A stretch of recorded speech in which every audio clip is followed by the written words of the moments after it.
This is part 2 of Leres Family.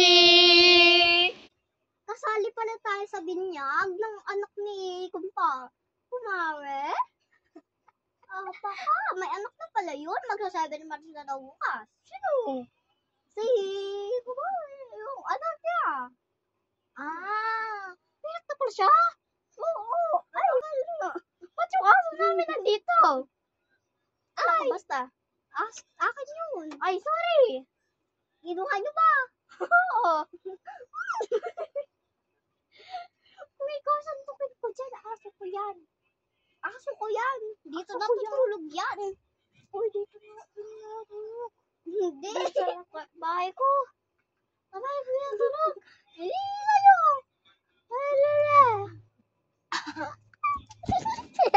Sa akin yun. Halika na. Mag-chismis na tayo. Ay, nako.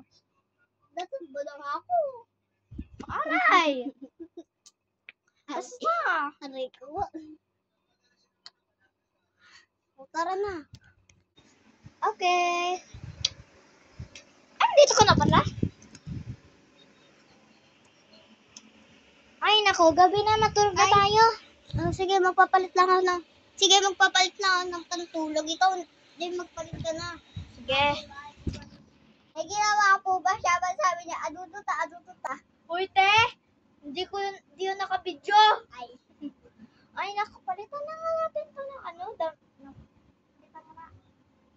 Or nanay eh. Hindi ko yung panganak yan eh. Pero kung may kasalanan ko, ba't tayo nanganak eh? Ba't tayo naman?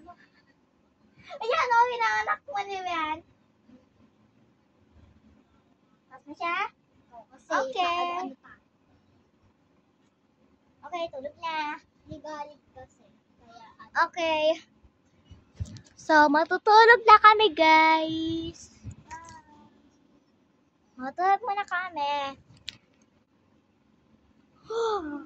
So, guys, tapos na. See you tomorrow.